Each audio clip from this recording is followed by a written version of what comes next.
Around the world, there exist brutal prison units designed specifically for the most reviled criminals, those who have committed unspeakable acts against children. There's no mercy for sex offenders in prison. Some of the most brutal violence I saw was against sex offenders. From the notorious cells of HPM Wakefield in England to the unforgiving confines of Whatton Prison in Nottingham, let's dive into these dark places where society's worst offenders are held. Number 7. Black Dolphin Prison. Black Dolphin Prison, lurking near the Kazakhstan border, is a stark reminder of Russia's toughest criminal justice measures. This daunting facility is home to the nation's most heinous offenders, serial killers, cannibals, and terrorists alike. Inside, the architecture speaks volumes about its purpose: total control and isolation. Inmates are locked away in what's described as a cell within a cell. Each prisoner's world shrinks to a mere 50 square foot space, triple secured behind steel barriers. They live under a constant watch of cameras and guards who patrol every 15 minutes, ensuring strict discipline through a mix of fear and relentless surveillance. Daily life for these inmates is harsh and dehumanizing. They rise at the crack of dawn, 6 a.m. sharp, with no permission to even sit on their scant beds during the grueling 16-hour day. Meals are solitary affairs, just soup and bread, eaten alone, emphasizing the solitude that marks their days. The unique security measures extend to movement restrictions. When inmates leave their cells, they must walk bent over, blindfolded, to keep them disoriented and prevent any map-making of the facility that could aid in an escape.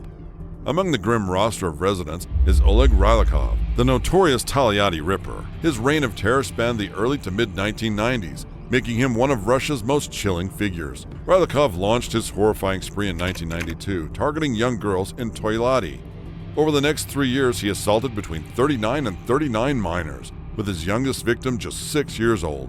His crimes escalated tragically in 1996 with the murder of 7-year-old Ruslan Tkachev, whom he lured away only to brutally stab and mutilate. Black Dolphin's legacy is defined by its strict security measures and the psychological impact they have on its inmates.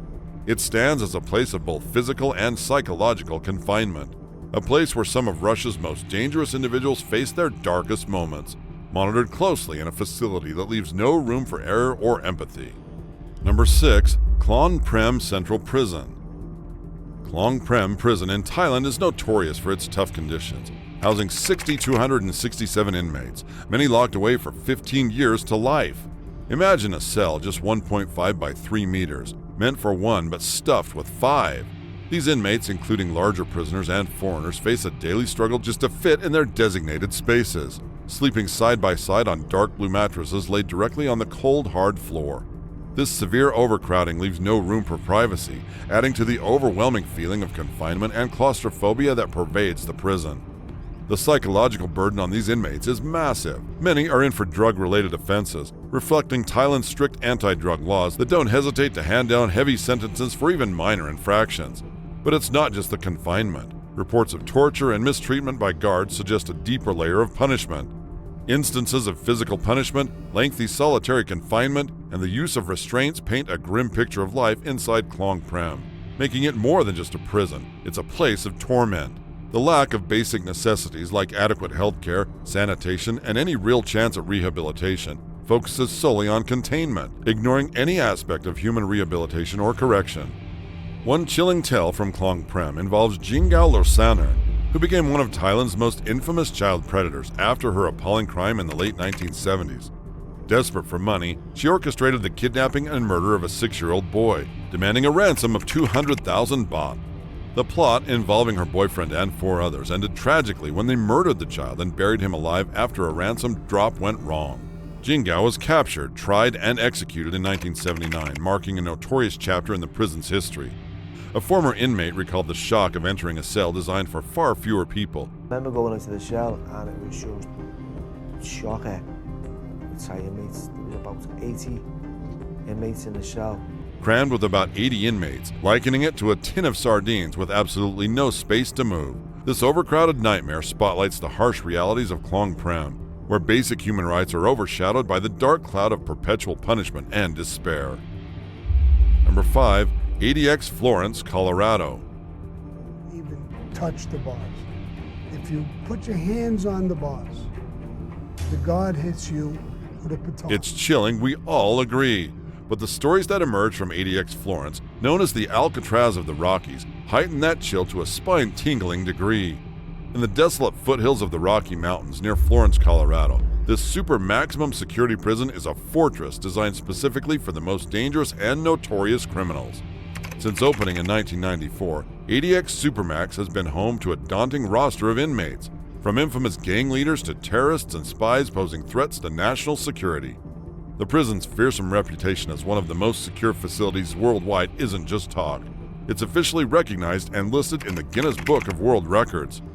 With comprehensive security measures that include 12-foot razor fences, guard towers, security cameras, laser systems, and pressure pads, this place is virtually impregnable. Visitors, they're severely restricted. Inside, the environment is equally intense. Inmates are housed alone in cells measuring a claustrophobic 7 by 12 feet for 20 to 24 hours a day, with solid walls and tiny windows that barely allow a glimpse of the sky. Their only connection to the outside world, a radio and a television with limited programming. The extreme sensory deprivation and psychological isolation are toughest in the Special Housing Unit and Control Unit. Here, inmates face the harshest conditions, isolated from almost all human contact except for minimal interactions with prison staff. They spend years, sometimes up to 6 or more, without meaningful social interaction. Even their recreation time is solitary, spent in outdoor pens known colloquially as empty swimming pools, where they are strictly alone. For those under special administrative measures, the isolation extends even further, with severe restrictions on communications, visitation rights, and access to external information. Among the notorious inmates housed there was Jeffrey Dahmer, the infamous Milwaukee cannibal. Dahmer, who was responsible for the gruesome deaths of 17 young men between 1978 and 1991, met his own violent end within these walls in 1994, beaten to death by a fellow inmate. In ADX Florence, every chilling story shared whispers of a reality that is stark and brutally enforced, a reminder of the dark extremes of human behavior and the lengths society goes to contain it. Number 4. HM Prison, Barwon. Barwon Prison, nestled outside the bustling city of Melbourne, Australia, has garnered quite the notorious reputation. This high-security facility, split into distinct units, tailors its approach to various types of inmates. Each section has a story. For instance, the Acacia Unit, a fortress within a fortress, houses those deemed too dangerous to mix with the general population. Meanwhile, Banksia serves as a haven for inmates needing extra watch or protection, and the Hoya Unit isolates those whose crimes have made them targets among their peers. Life inside Barwon is nothing short of rigid. Inmates begin their days early, meticulously folding their sparse bedding, their every move monitored and counted by watchful guards. Group showers mean scooping water from communal basins. No privacy, just survival. Meals? Think basic, rice or porridge, sometimes with soup. Many inmates depend on care packages from home or scrape together meals with the scant provisions available. The prison's unique house system sees inmates banding together by region or background, a dynamic that both unites and divides as power plays unfold under the watchful eyes of the prison staff. But Barwon's calm facade belies a turbulent history. It was here in 2010 that the infamous gangland figure Carl Williams met a brutal end, beaten to death by fellow inmate Matthew Johnson. The incident sent shockwaves through the system, highlighting the intense and often violent undercurrents within these walls. The violence isn't confined to inmate clashes. In 2015, the Grevilla Unit became a battleground when 2 prisoners launched an unprovoked attack on officers, leaving several injured. These episodes paint a grim picture of life at Barwon, where the emphasis on control and security often overshadows any efforts toward rehabilitation. Amidst this stark environment roamed John Miles Sharp, a man whose heinous acts chilled the community to its core. Sharp, responsible for the grotesque murders of his pregnant wife, Anna Marie Kemp, and their young daughter Gracie Louise Kemp in March 2004, turned their home into a scene of unspeakable horror.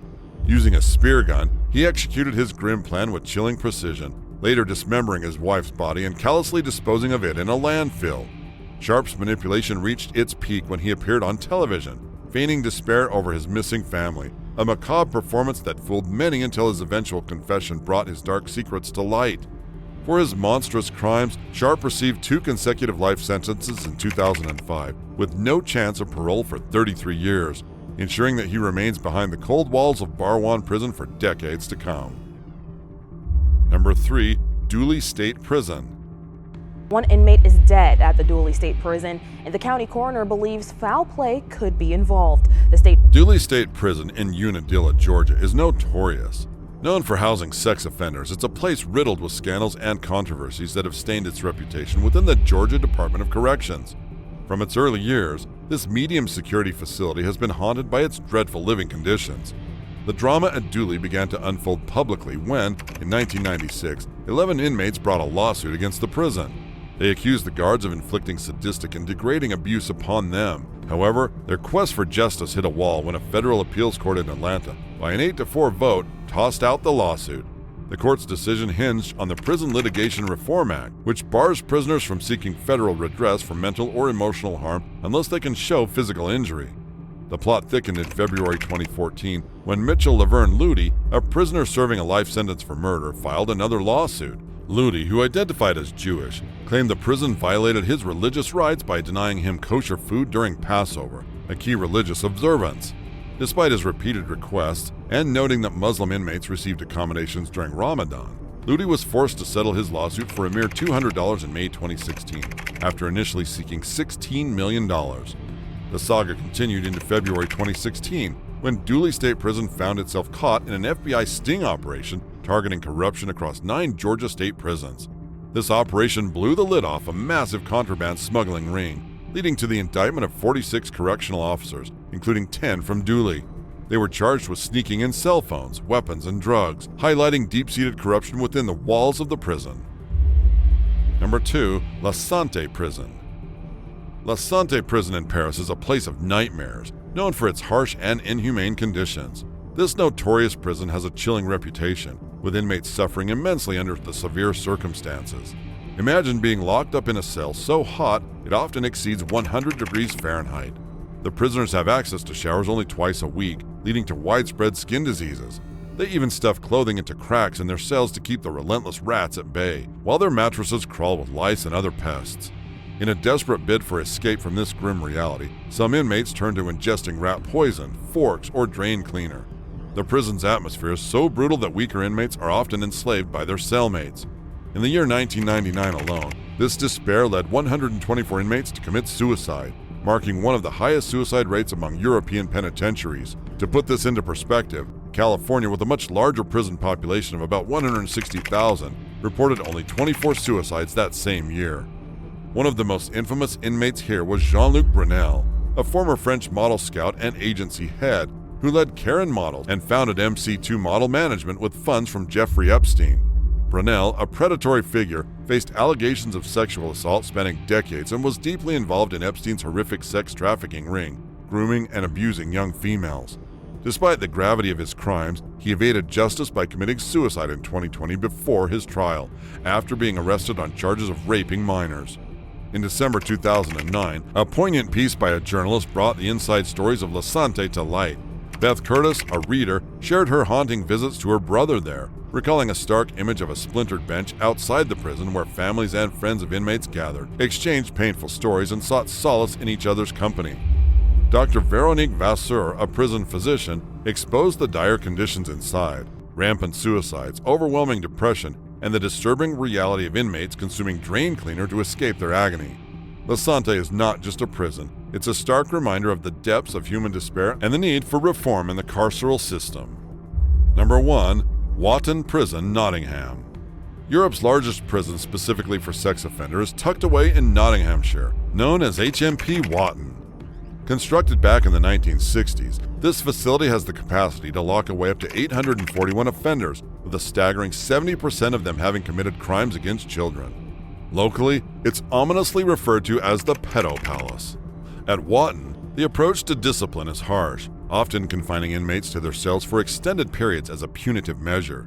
The conditions are especially dire in the B Wing, where inmates are squeezed into tiny cells. Here, the proximity of toilets to beds is uncomfortably close, and the walls, covered in black mold, force prisoners to line them with cardboard just to keep warm. This poor ventilation only adds to the grim atmosphere. The availability of medication is woefully inadequate, which only exacerbates the problems within the walls, leading to a hotbed of bullying and illegal exchanges that compromise safety. Despite generally positive interactions between the staff and prisoners, there's a pervasive sense of disproportionate punishment. particularly for those convicted of sexual offenses against children. The prison, which has been operating since the 1960s, supports a troubling high rate of self-harm among its inmates, significantly higher than at similar facilities. Support for those who engage in self-harming behaviors is critically lacking, adding another layer of distress to an already fraught environment. Even with a violence rate that's below the average, assaults between both prisoners and on staff are disturbingly frequent. Within these walls is Steve, a man recently sentenced for a horrifying crime against his stepdaughter. He lives his days in torment, overwhelmed by remorse and shame, not only for the damage inflicted on his victim, but also for the broader ripples of pain through his family and community. Mike, another long-term resident of Whatton, reflects on his initial contempt for child offenders. He admits, "I never liked them. I thought it's the lowest crime you can commit. But when I turned around and took a look at the crime that I've committed, it's against an adult. It doesn't matter. The thought process is still the same." This stark environment, laden with guilt and harsh realities, makes HMP Whatton a daunting fortress of penance.